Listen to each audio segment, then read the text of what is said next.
परीक्षा पूर्व छात्र छात्री को चापमुक्त करने को प्रयास टिप्स देले प्रधानमंत्री नरेंद्र मोदी। आज परीक्षा पे चर्चार सप्तम संस्करण जार सीधासख चित्र आम आपण पाखे रखुचु। कम नींद स्वास्थ्य के लिए अनुचित है। कुछ अपवाद लोग होते हैं जिनको उन्होंने अपने एक ऐसे स्टेज पर बॉडी को ले गए हैं, उनको शायद उससे बाहर होंगे। सामान्य मानवीय के जीवन के लिए अनुचित है।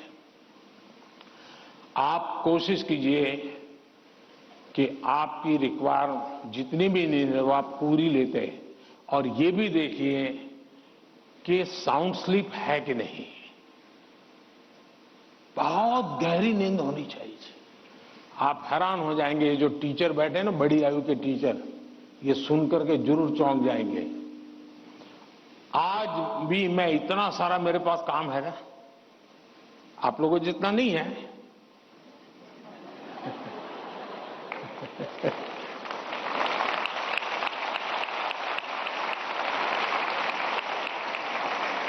लेकिन 365 दिन कोई अपवाद नहीं। अगर मैं बिस्तर पे लेटा नहीं कि 30 सेकंड में डीप स्लीप की तरफ नहीं चला गया था, होता नहीं। 30 सेकंड लगता है मुझे। आप में से बहुत छोटी आयु के भी होंगे, कभी इधर कभी उधर, कभी उधर कभी उधर, फिर नींद आई तो आई। क्यों? मेरा बाकी जो जागृत अवस्था का समय है उसमें बहुत जागृत रहता हूं मैं। तो जब जागृत हूं तो पूरी तरह जागृत हूं, जब सोया हूं तो पूरी तरह सोया हूं। और वो बैलेंस, जो बड़ी आयु के लोग हो परेशान होते होंगे, हाँ यार हमें तो नींद ही नहीं आती, आधा घंटा तो ऐसे ही करवट बदलते रहते हैं, और ये आप अचीव कर सकते हैं। फिर एक विषय है न्यूट्रिशन, संतुलित आहार। और आप जिस उम्र में हैं उस उम्र में जिन चीजों की जरूरत है वो आपके आहार में है कि नहीं है।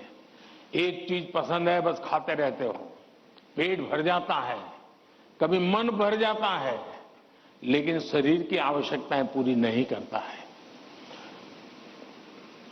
10th 12th का एक कालखंड ऐसा है जब आपके पास एग्जाम का वातावरण है, तो एक बार तय कीजिए कि मेरे शरीर को जितनी रिक्वायरमेंट है वो मैं लेता हूं। माँ बाप भी बच्चे को ऐसा ना करें, नहीं आज तो हलवा बनाया, जरा ज्यादा खा ले। कभी माँ बाप को भी लगता है कि क्वांटिटी ज्यादा खिला दी तो बच्चा आज खुश है। जी नहीं, उसके शरीर, और इसके लिए कोई अमीरी गरीबी का मुद्दा नहीं है। जो उपलब्ध चीजें होती हैं उसी में से मिल जाता है जी, उसमें सारी चीजें रहती हैं। कम से कम खर्च वाली भी चीजें होती हैं जो हमारे न्यूट्रिशन को कैर कर सकती है। और इसलिए हमारे आहार में संतुलन, ये भी स्वास्थ्य के लिए उतना ही जरूरी है। और फिर एक्सरसाइज, हमने पहलवानी वाली एक्सरसाइज करे या ना करे अलग बात है, लेकिन फिटनेस के लिए एक्सरसाइज करना चाहिए। जैसे डेली टूथब्रश करते हैं ना, वैसे ही नो कॉम्प्रोमाइज एक्सरसाइज करनी चाहिए। मैंने कुछ बच्चे ऐसे देखे हैं, वो छत पे चले जाते हैं, किताब लेके चलते हैं और पढ़ते रहते हैं, दोनों काम कर लेते हैं। कुछ गलत नहीं है, वो पढ़ता भी है और अपना धूप के अंदर चल भी लेता है, एक्सरसाइज भी हो जाती है। कोई न कोई ऐसा रास्ता निकालना चाहिए जिसमें आपकी फिजिकल एक्टिविटी होती रहे। 5 minute 10 minute dedicated physical activity करनी ही चाहिए। ज्यादा कर सकते तो अच्छी बात है। अगर इन चीजों को सहज रूप से आप लाएंगे, एग्जाम के तनाव के बीच सब कुछ इधर करेंगे वो नहीं करेंगे तो नहीं चलेगा। संतुलित करिए, आपको बहुत फायदा होगा।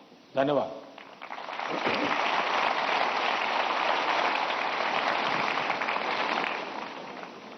पीएम सर, आपने एग्जाम वॉरियर में भी हमें यही संदेश दिया है, जितना खेलोगे उतना खिलोगे। Thank you PM sir. Rabindranath Tagore Vande Mataram की अमर भूमि, समृद्ध कला कौशल से भरपूर राज्य बंगाल के नॉर्थ 24 परगना स्थित केंद्रीय विद्यालय की छात्रा मधुमिता मल्लिक हमसे वर्चुअल माध्यम से प्रश्न पूछना चाहती है। मधुमिता, कृपया अपना प्रश्न पूछिए। माननीय प्रधानमंत्री महोदय, नमस्कार।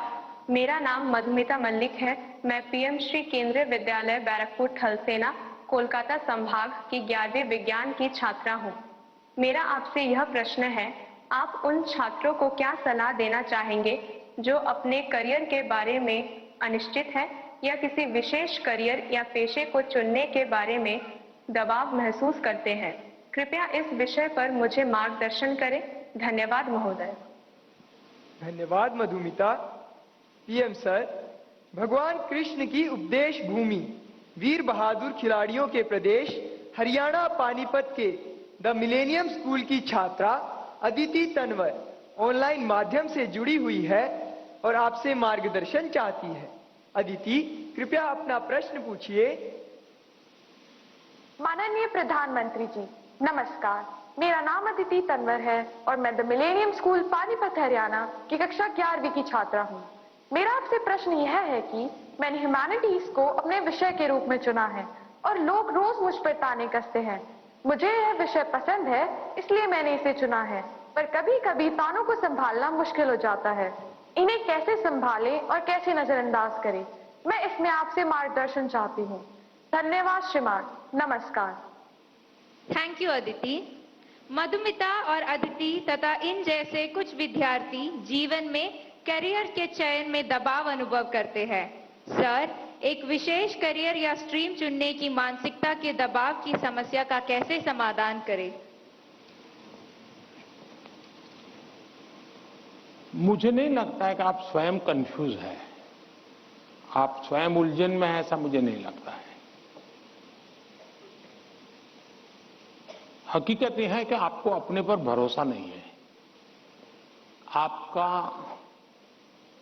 अपने सोचने के संबंध में दुविधा है और इसलिए आप 50 लोगों को पूछते रहते हैं, क्या लगता है ये करूं तो, क्या लगेगा ये करूं तो। आप खुद को जानते नहीं हैं और उसके कारण आप किसी के एडवाइस पर डिपेंडेंट रहते हो और जो व्यक्ति ज्यादा अच्छा लगता है आपको और जो एडवाइस आपको सबसे सरल लगती है, आप उसी को एडॉप्ट कर लेते हो। अब जैसे मैंने कहा कि खेलो, अब बहुत कुछ होंगे जो आजकल बोर्ड लेकर के घर जाएंगे। मोदी जी ने कहा है खेलो खिलो, खेलो खिलो, अब मैं पढ़ूंगा नहीं, बस। क्यों? उसने अपनी चीज पसंद कर ली है। मैं समझता हूं कि सबसे बुरी जो स्थिति है ना, वो कंफ्यूजन है।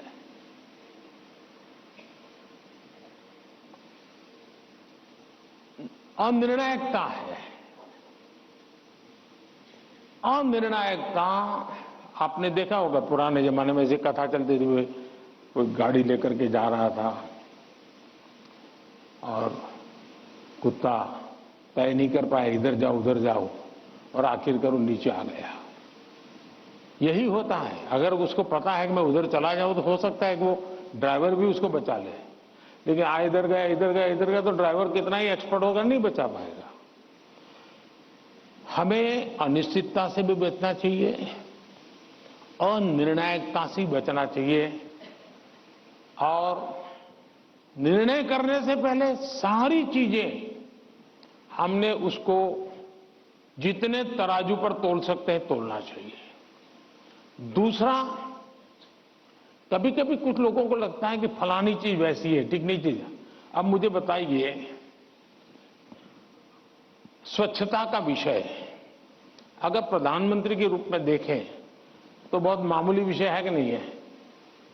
बहुत मामूली विषय है कि नहीं है? कोई भी कहेगा यार पीएम को इतने सारे काम है, ये स्वच्छता स्वच्छता करता रहता है। लेकिन जब मैंने उसके अंदर अपना मन लगा दिया, हर बार मैंने इसको अपना एक महत्व का साधन बना दिया, आज स्वच्छता देश का प्राइम एजेंडा बन गया कि नहीं बन गया? स्वच्छता तो छोटा विषय था, लेकिन अगर मैं उससे जान मैंने भर दी तो वो बहुत बड़ा बन गया। इसलिए हम ये न सोचे, आपने देखा होगा कल मैं पूरा तो पढ़ नहीं पाया, लेकिन मेरा नजर गई कि किसी ने कहा है कि पिछले 10 साल में आर्ट और कल्चर के क्षेत्र में भारत का मार्केट 250 गुना बढ़ गया है। अब आज से पहले कोई पेंटिंग करता तो माँ बाप कहते पहले पढ़ाई करो, वैकेशन में पेंटिंग करना। उसको लगता ही नहीं था कि पेंटिंग भी जीवन में महत्व का विषय हो सकता है। और इसलिए हम किसी चीज को कम ना आके, हमारे में दम होगा तो हम उसको जान भर देंगे। परीक्षा पे चर्चा यार सीधा प्रसारण आपण देखुथिले।